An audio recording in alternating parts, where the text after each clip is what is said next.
मैं डॉक्टर संगीता चतुर्वेदी, सह सचिव आईएमए आगरा। ये जो घटना हुई है मध्य प्रदेश और राजस्थान में कफ सिरप पीने के बाद जो बच्चों की मृत्यु हुई है, बहुत वेदना का विषय है।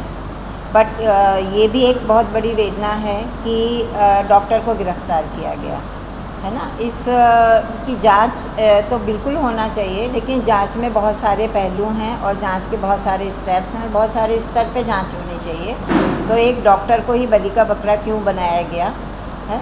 डॉक्टर को जहां दवा बनती है और जब तक उसके पास आती है, उस बीच की जितने भी लेवल हैं, ये सब गवर्नमेंट का काम है, प्रशासन का काम है कि कहाँ से उसको लाइसेंस मिला, उसका क्वालिटी कंट्रोल मेंटेन हुआ कि नहीं।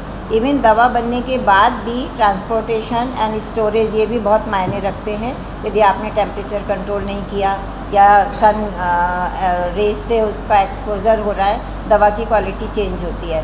तो इस सब के बाद में सिर्फ डॉक्टर को अरेस्ट कर लिया गया। एक बार आपने उसके मानसिक और इमोशनल उसका कोई भी ध्यान नहीं रखा, तो इस बात का हम लोग विरोध करते हैं। इस जांच जरूर होनी चाहिए, लेकिन किसी को भी बिना वजह और बिना किसी सबूत के गिरफ्तार करना बिल्कुल ख़राब है और हम लोग पुरजोर विरोध करते हैं इस चीज़ का और उनको तुरंत रिलीज़ होना चाहिए।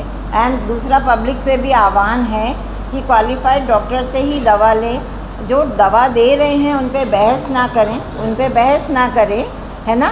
सेल्फ मेडिकेशन तो बिल्कुल ना करें। दवा जितने मियाद के लिए दी गई है उतना ही लें और अब केमिस्ट से डायरेक्ट दवा लेना पैसे बचाएंगे, या हम इस तरीके की ख़राब क्वालिटी की दवा को बाज़ार में लेके आएंगे जो एक पैसा लगना है। उसके बाद में यदि इस कम कीमत की यदि कोई दवा आ रही है तो डेफिनेटली कहीं ना कहीं उसकी क्वालिटी कंप्रोमाइज़ हो रही है। इस कंपनी का सिरप था उसको यूपी में भी बैन किया गया है और 2 साल से नीचे के बच्चों को मना किया गया। अब तो बैन करना ही पड़ेगा। अब तो हर दवा के लिए हमें डर लगेगा कि इसमें क्वालिटी है कि नहीं, जबकि ये हमारा काम नहीं है क्वालिटी देखना। ये सिर्फ प्रशासन का काम है या जो लाइसेंस दे रहे हैं उनका काम है।